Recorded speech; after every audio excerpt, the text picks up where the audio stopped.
Y en medio de este estado de conmoción que vive la ciudad ayer, el comandante general de la policía, Fausto Salinas, anunciaba que estaban investigando un posible intento de atentar contra la vida de la candidata Luisa González. ¿Qué información han recibido ustedes al respecto? Cuéntenos un poquito de eso, por favor.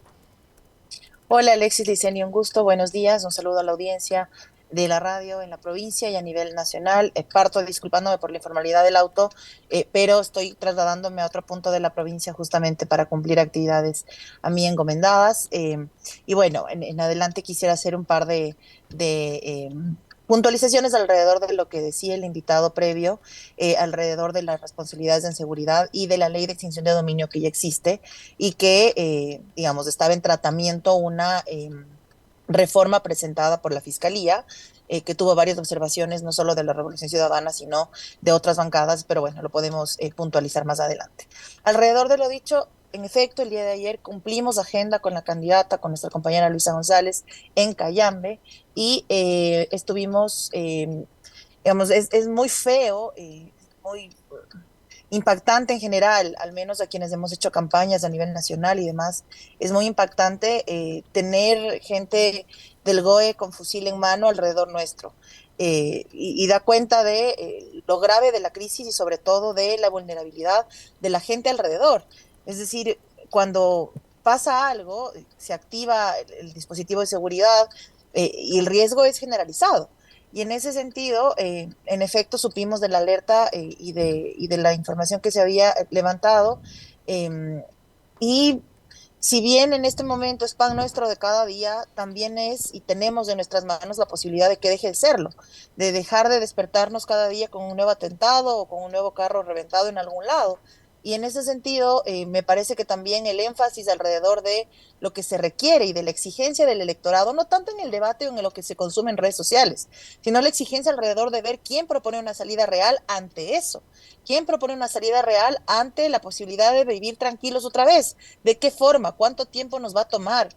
Aquel que piensa que entrando al gobierno al día siguiente se va a solucionar las cosas, está equivocado. Y nosotros mismos lo hemos dicho que así no va a funcionar, sino que va a tomarnos tiempo, que lo urgente sí se puede atender en este lapso de gobierno, de completar el periodo. ¿Qué es lo urgente? Presupuestos para que los uniformados estén en mejores condiciones, sin dejar de lado un proceso de depuración, ¿no es cierto? Condiciones para que las unidades de policía comunitaria estén en mejores condiciones y que se pueda hacer un trabajo conjunto entre gobiernos locales y el gobierno nacional, mejores condiciones para que las iniciativas tanto de la alcaldía de Quito como de la prefectura de Pichincha de dotar de condiciones para que los territorios tengan al menos una forma de comunicarse, una forma más segura, en fin, tengan mejores condiciones, que los presupuestos lleguen a donde deban llegar y adicionalmente ir a la par de la recomposición del Frente de Seguridad que permita nuevamente tener un Ministerio de Justicia que se haga cargo de la rehabilitación social, Ministerio de Interior fortalecido y con una persona proba al frente, porque después de todo lo que ha pasado, digo, es aún poco comprensible que sigue haciendo ahí el ministro del Interior en todo lo que está pasando y que aparentemente no se entera. Ministerio de Defensa para el control de las fronteras, no solo en temas en materias de drogas, sino en el caso, por ejemplo, de el contrabando de la leche en polvo, entra por las fronteras sin ningún control. Hay un montón de cosas que sí se pueden hacer conociendo el Estado, cómo funciona y hasta dónde puede llegar.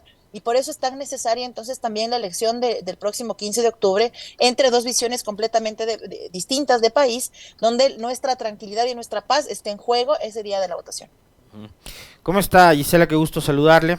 Eh, Felicitaciones por la elección y por esa votación tan importante que obtuvieron, no solo en la jurisdicción de Cantones, sino en los 4 distritos, en la papeleta de asambleístas, y también quedaron primeros en Pichincha en la elección presidencial. Eh, la hoja de ruta que tiene la bancada de la Revolución Ciudadana para la siguiente asamblea, que es para completar el periodo, ¿cuál es? ¿La tienen definida ya? O si no la tienen, a criterio de Gisela Garzón, que formó parte de la bancada hasta mayo anterior, ¿cuál debería ser? Ujú. Sí, lo hemos hablado, tenemos claro que, y es algo que la ciudadanía debe saber, que como bancada respaldaremos al gobierno de Luisa González y de Andrés Arauz en las iniciativas económicas urgentes que han ido planteando en lo largo de estos días, en lo largo de la campaña de primera vuelta, una que tiene que ver con la condonación de deuda de la banca pública hasta $10,000 en créditos de la producción para dinamizar nuevamente el agro, para que los productores pequeños y medianos, sobre todo, que han tenido que endeudarse para enfrentar las situaciones adversas que ha vivido el país, la pandemia, el abandono económico, en fin, tengan un respiro. Y además, ese mismo proyecto de ley económico urgente tendrá consigo la remisión de los intereses de los créditos educativos, que es un pedido de auxilio desesperado de decenas, cientos de jóvenes que vieron en el crédito educativo la posibilidad de educarse, pero que con una pandemia de por medio y con un abandono del gobierno de por medio, están endeudados a sus 27, 28, 29 años por más de $30,000 en muchos de los casos, con deudas impagables y una serie de riesgos, y al estar en el buró de crédito no son sujetos de de algo favorable en el sistema bancario, y tampoco pueden acceder a un empleo adecuado. Es decir, es una serie de problemas alrededor de este puntualmente, el crédito educativo. Entonces, eso vendrá en una ley económica urgente una vez instalado el gobierno, y tendremos que tratarlo conforme los plazos establecidos en la ley. De ahí, en materia de seguridad, si bien la Asamblea disuelta aprobó varios cuerpos legales que tiene que ver entre el uso progresivo de la fuerza hasta el lavado de activos, una serie de cuerpos legales, muchos de ellos no tienen reglamento. De poco sirven sin reglamento. Así es que es importante en ese sentido avanzar en la creación del reglamento y hacerlo en conjunto con el Ejecutivo para que no se pierda en sí mismo el espíritu de la ley. Y en adelante, las cosas que quedaron pendientes en plazos y en tiempos, son importantes conocerlas. Por ejemplo, quedó pendiente una reformatoria a la ley de aguas. Ayer tuvimos un encuentro con regantes en Cayambe y ha sido uno de los pedidos, y está presentado y hay que darle trámite. Quedó pendiente la consulta prelegislativa a la ley de comunas. Me refiero a estos proyectos puntuales porque ya estaban aprobados, y lo que corresponde es ajustar los plazos al tiempo que se instale la Asamblea y seguir y avanzar en eso que ya está presentado. Y quedaron varias reformas alrededor del COIP, quedaron varias reformas alrededor de la ley de tránsito. Son las cosas que estaba para primer debate la ley de riesgos, tan necesaria en este momento con el volcán, digamos, activo, con el Cotopaxi, con el Sangay, y además de cara al fenómeno del Niño. Entonces, sin dejar de lado lo urgente, que lo tenemos claro en materia de seguridad y generación de empleo, también tendremos que ir avanzando en lo otro, que ya quedó encaminado, y el procedimiento parlamentario es claro, tanto en tiempos como en debates y demás. Asambleísta Garzón, usted decía que quería hacer unas dos puntualizaciones respecto a la entrevista que tuvimos con el arquitecto Fernando Carrión. Él mencionaba la necesidad de que se apruebe una ley de extinción de dominio para que ayude al combate contra la inseguridad, por ejemplo. Sí, de acuerdo, Licenia. La ley de extinción de dominio existe. Ha sido aprobada hacia el 2021. Recibimos en la Comisión de Justicia, yo formé parte de esa comisión, por eso sé de lo que estoy hablando, un proyecto reformatorio de parte de la Fiscalía General del Estado que, para criterio de varios jurídicos alrededor de nuestra bancada, venía direccionado, como ha sido característica del ejercicio de la Fiscalía, lamentablemente, hacia el proyecto y hacia la Revolución Ciudadana. Pero no fuimos nosotros los únicos en observar eso. También hubo observaciones de otras bancadas, entre ellas las de Pachacuti, alrededor de cómo estaba estructurado el proyecto reformatorio y hacia dónde debía llegar y qué alcances debía tener. Además, hubo un intento, no el primero, pero hubo un intento de incluir en esas reformatorias temas alrededor de notarios, que fue una insistencia de un sector de Pachacuti, no sabemos a costa de qué, alrededor de los concursos de notarios. Entonces, no tenía nada que ver lo uno con lo otro, y además se pretendía llevar adelante en primer debate sin haber concluido un análisis de la mesa, es decir, la Comisión de Justicia no tuvo el debate como corresponde en el proyecto de ley, y no salió. Luego vino la disolución de la Asamblea y quedó en stand-by. Si bien ya existe esta ley, estas reformatorias las tendremos que tratar, pero no es que la ley no existe, ya existe, y lo que quedó en debate es las reformas, por un lado. Por otro lado, en materia de seguridad, le escuchaba al alcalde de Quito hacer mención alrededor de la tasa de seguridad y aclarar algo puntual. Si bien maneja una tasa de seguridad y una secretaría de seguridad, se trata de las condiciones del distrito metropolitano, pero la seguridad nacional está en manos del gobierno central. No debería la alcaldía de Quito, en medida desesperada, como pasó en este momento, buscar ayuda alrededor de quién puede mejorar las unidades de policía comunitaria o poner todo a su predisposición para darles mejores condiciones operativas. Por supuesto que pueden formar parte de la solución, pero no es su responsabilidad. Atender la seguridad, la tranquilidad, el orden público, sí, pero pretender que es culpa de los alcaldes que revienten carros y mucho más hacerlo, un exministro del Interior no solo mal recordado por sus acciones, sino muy probo para lavarse las manos. Entonces, primero es desconocer qué tenían en sus manos, qué estaban manejando. El Ministerio del Interior constitucionalmente tiene las responsabilidades allí. Garantizarnos una vida libre de violencia es potestad constitucional y le corresponde al gobierno. Qué bueno que los gobiernos autónomos descentralizados en alguna forma puedan ayudar ante los pedidos urgentes de la ciudadanía. Lo que hacía la prefectura hace unos días en el noroccidente, entregar estas radios para intercomunicación y establecer algún sistema ahí de coordinación. Muy bien, pero no basta cuando en la misma zona del noroccidente las unidades de policía comunitaria están cayendo a pedazos o la cantidad de policías no abastece para enfrentar la seguridad. Ojalá fuera solo cosa de leyes lo que estamos pasando, porque si ese es así, existe la de uso de la fuerza y una serie de reglamentos más que ya están hasta en el registro oficial. Ahora, pero Gisela, no solo basta con leyes. Gisela, Sí. a propósito de esto que acaba de mencionar usted, yo quisiera un comentario también con respecto de la ausencia de un parlamento y que la ciudadanía entienda cuál es precisamente la importancia que tiene el denominado primer poder del Estado, donde está representado todo el territorio nacional a través de sus representantes parlamentarios, legisladores, etcétera. En materia de seguridad, el Ministerio del Interior, a cargo de Zapata, que usted empezaba cuestionándolo y yo refrendo justamente sus cuestionamientos, porque es un ministro bastante incompetente e inoperante, como lo es todo el gobierno, desde la cabeza el presidente Lasso, que ha dado muestras de no estar preparado para asumir este reto que es gobernar el Ecuador. Al no tener asamblea, significa que este gobierno y los funcionarios de este gobierno no son fiscalizados y no hay quien ejerza el rol de controladores políticos, de fiscalizadores. Y ahí tenemos un Ministerio del Interior que no ejecuta ni siquiera el 10% del presupuesto en lo que va del 2023. ¿Y eso qué implica? Que las UPC que usted mencionaba están cayéndose a pedazos, que los patrulleros tienen que empujarlos los policías, que ni siquiera puedan comprar los chalecos antibalas, que es un proceso que se viene cayendo durante un año. Entonces, sí quisiera un comentario suyo sobre eso, sobre la importancia que tiene para una sociedad, para un país, para una democracia, el contar con un parlamento. Absolutamente. Y digo, la decisión de la disolución de la Asamblea fue en el marco de un proceso de juicio político al presidente, porque para esos aparentes nexos con diferentes espacios como los que pasa y devela el Gran Padrino, hubo toda la eficiencia. Pero para cuidar la vida de la gente todos los días no hay tal eficiencia. Por lo tanto, el control político, que es parte de la responsabilidad de la Asamblea, no debe ni puede estar cuestionado, mucho menos por el interpelado en ese momento. Esa es una de las enseñanzas que tenemos del proceso de control político y que podríamos ponerlo en debate mucho más adelante una vez que la crisis tenga las respuestas que el país requiere y merece. De allí, en efecto, la presencia del Parlamento en este sistema de pesos y contrapesos que muchos especialistas hablan, yo más bien lo planteo como la representación de la gente alrededor del ejercicio político desde una mirada distinta. El legislativo sí hace leyes, pero también tiene la posibilidad de exigir a los funcionarios cuando estos no cumplen.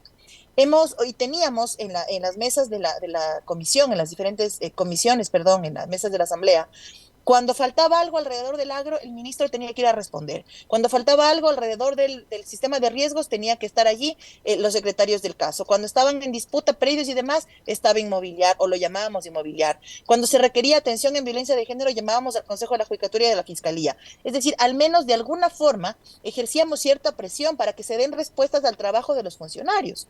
Ante la ausencia del legislativo han pasado varias cosas graves. No solo el abandono en materia de seguridad, sino, por ejemplo, lo que pasó con las Galápagos.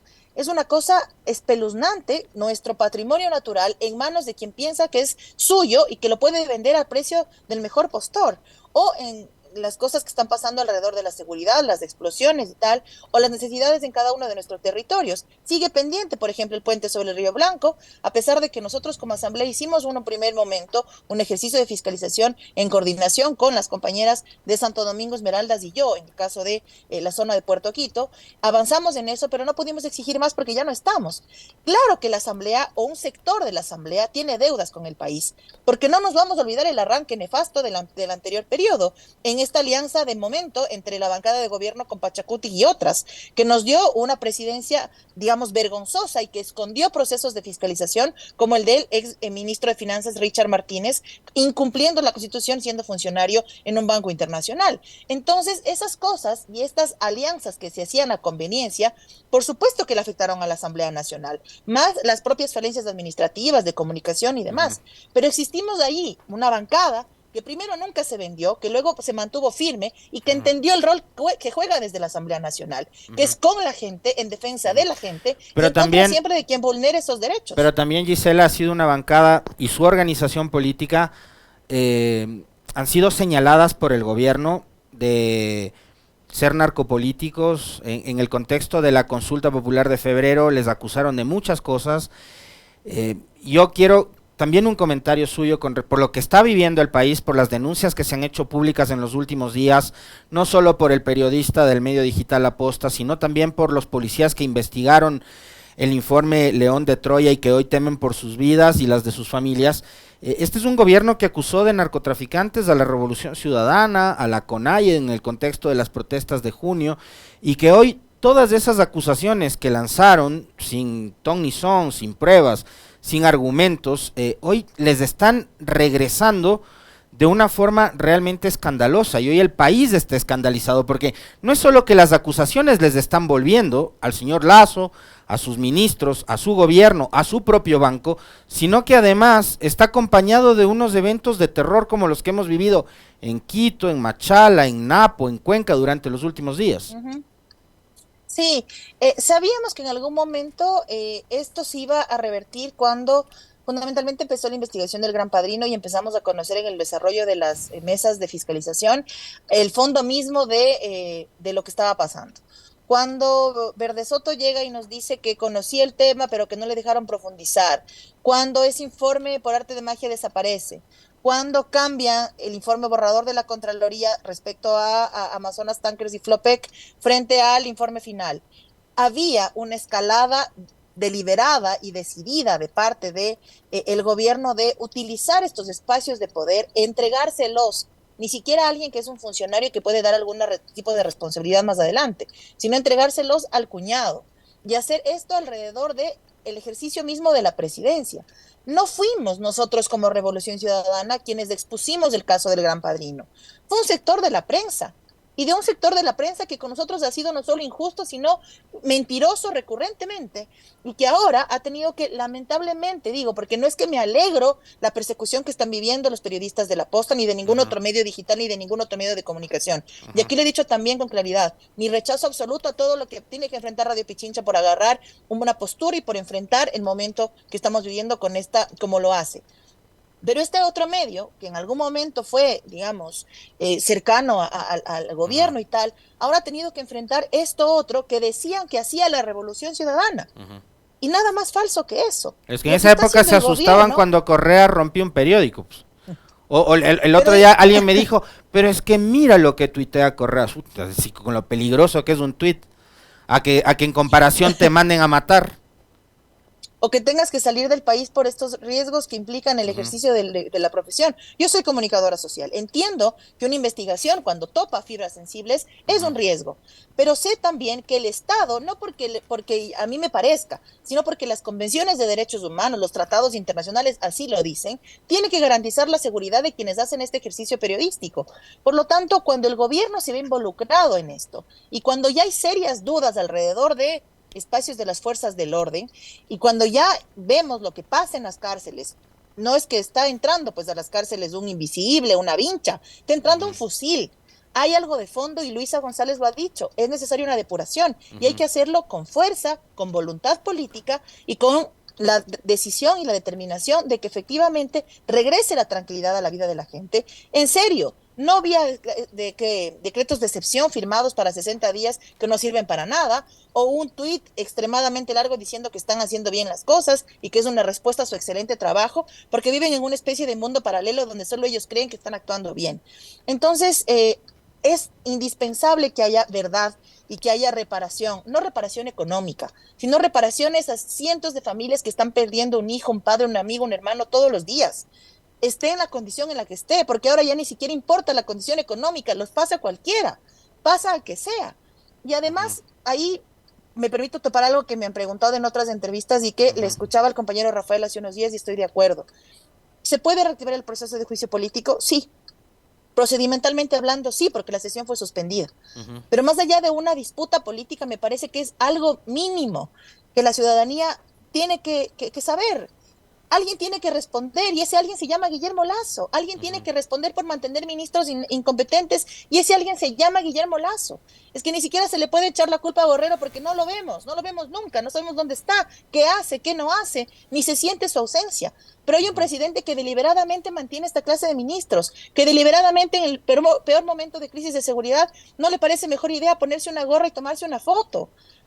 Eso también Ujú. es una forma de entender qué estamos enfrentando en las urnas. Porque Mantener lo porque, mismo con porque otro en la objetivo otra va a orilla, cambiar. Gisela, en la otra orilla estaría quizás un proyecto que entre sus manos también tiene el concederle impunidad a Guillermo Lazo. O sea, de hecho, le escuchábamos a Daniel Noboa el otro día decir, yo no voy a perseguir a nadie, pero digamos, alguien tiene que hacerse cargo de lo que está pasando ahora, usted lo decía. Pero también en la papeleta habrá alguien que le está garantizando o buscará garantizarle impunidad a Guillermo Lazo, como Lazo hizo con Moreno. Hay allí también una lucha de clases en eso, por supuesto. Hay cercanías, puede haber hasta incluso relaciones comerciales, en fin, no lo sabemos. Pero por supuesto, cuando la derecha, porque no me van a decir que le creemos esto de que Novoa es de izquierda o es porque nada más lejano que eso, cuando la derecha trata de precautelar a sus propios, a sus iguales, por supuesto que no le importa lo que pase. Pero además estamos hablando que tienen en el binomio de esta otra candidatura alguien que piensa que lo mejor para los países es que el Estado esté en su mínima expresión, que únicamente haga medio obra pública y nada más. Y es justamente lo que necesitamos, totalmente lo contrario lo que necesita el país en este momento. Cercanía absoluta con la gente, fortalecimiento del Estado, fortalecimiento de las fuerzas del orden, mejoramiento del sistema de justicia, fortalecimiento de la representación ciudadana, respeto y respeto absoluto a los derechos humanos, a todas las cartas de lo que Ecuador es país firmante. Es decir, todo lo contrario a lo que propone la otra alternativa de cara al 15 de octubre. Y son nuevamente dos modelos de país enfrentándose. Aquel modelo visto desde la gerencia, desde lo empresarial, no estamos satanizando a la empresa privada, para nada. Pero la empresa privada gestiona alrededor de objetivos y alrededor de un fin de lucro. Y esa gerencia de la empresa privada no administra un país, no es un estadista, es un buen gerente, formado para hacerlo, formado para administrar un capital particular de una de las familias multimillonarias del país. Y ya nos ha quedado claro que eso de que tienen plata y no entran a robar no es cierto. Y esa trama del Gran Padrino es la mejor evidencia de eso. No es cierto. Utilizan, el Estado les sirve cuando pueden Ujú. enriquecerse. Cuando no lo pueden hacer, estorba el Estado. Más o menos así funciona. Entonces, estas dos visiones de país, esta otra que no sataniza a la empresa privada, pero le pide ser responsable con su país, le pide pague los impuestos, no los evada, no los saca a paraísos fiscales, sea responsable con sus trabajadores, afílielos a la seguridad social, déles un salario digno. Esa es nuestra alternativa y nuestra propuesta como Revolución Ciudadana. No satanizar para nada nunca a la empresa privada, pero pedirle responsabilidad con donde genera los recursos, con la gente que le ayuda a trabajar. Y eso se puede. Ahora que el sistema de seguridad social se ha puesto en el debate nuevamente, se requiere entonces que la empresa privada afilie de nuevo a sus trabajadores para que el sistema solidario se sostenga y las pensiones no estén en riesgo. Se requiere que estas empresas que no les ha ido mal, porque hay un sector que perdió todo en la pandemia, pero hay otro sector que nunca pierde. Este otro sector que nunca pierde puede ser responsable porque no se va a afectar su solvencia económica ni nada por el estilo. No se requiere entonces de satanizar a nadie, sino de entender que esta forma de salir de la crisis nos puede juntar a todos y a todas desde las responsabilidades que asumimos y desde una total conciencia de clase de lo que está pasando. Se mueren los pobres todos los días. La gente no puede morirse por pobre, no debe morirse por pobre. Y cuando hay ausencia total del gobierno, esto va a seguir pasando. Por lo tanto, esta elección es tan importante para ponerle cara y hacerle frente a la crisis desde una salida real o lamentablemente seguir profundizando en lo que está pasando, que a ratos nos parece que ya no puede tocar más fondo, pero pasa algo más, pasa algo más, pasa algo más, es una constante zozobra y es un constante miedo a aprender a vivir así. Y nosotros y la gente, nuestros hijos, nuestras hijas, las generaciones que vienen, mis padres, los suyos, nuestros abuelos, todos, merecemos vivir tranquilos. Y sí, el gobierno sí nos puede garantizar eso cuando se entiende este ejercicio de gobierno con responsabilidad, con cercanía, con la gente. Para finalizar, Gisela, ¿qué expectativa tienen frente a esta repetición de elecciones en el exterior, que esta vez va a ser de forma presencial? Hoy leía un artículo de Diario El Universo en el sentido de que está el gerente de esta empresa contratada para el voto telemático, le echa la responsabilidad del manejo del sistema al Consejo Nacional Electoral. Y por allí también hay voces de políticos que se beneficiaron de esta confusión, de estos problemas que hubo con el voto en el exterior y que ahora se oponen totalmente y han emprendido una serie de acciones en contra de que los migrantes ecuatorianos tengan el derecho al voto en el exterior en el 15 de octubre que viene. Lo habíamos alertado, Licenia. Habíamos alertado que el sistema no iba a sostenerse como debería ser, no porque el voto telemático no puede ser una alternativa a largo plazo, sino porque los tiempos no daban para que la cantidad de migrantes que votan regularmente hagan el registro favorablemente en el sistema y cumplan con los procedimientos, porque para entrar a votar había que poner una clave, llegaba un código, es decir, era un proceso que requería un poco más de socialización, de práctica, en fin. Lo alertamos, no era una alternativa y no nos equivocamos lamentablemente cuando el sistema fallaba. Y los reportes de fallos en el sistema ni siquiera eran de gente cercana a la Revolución Ciudadana, eran de migrantes con el deseo de ejercer su derecho al voto en cualquier parte del mundo. Y además me parece una forma al menos justa de permitirles a los migrantes que ahora nuevamente con sus remesas están sosteniendo a las familias de participar en la decisión del cambio de gobierno y de la conformación de la Asamblea. Frente a esto, la expectativa es poder alcanzar una curul adicional en la lista nacional. Llegamos hasta el compañero Ricardo Ulcuango, pero podemos o tenemos la posibilidad de que la compañera Liliana Durán dispute una curul en la representación de la lista nacional y, por supuesto, ampliar la representación de las circunscripciones del exterior, Europa, Estados Unidos y América Latina y el Caribe.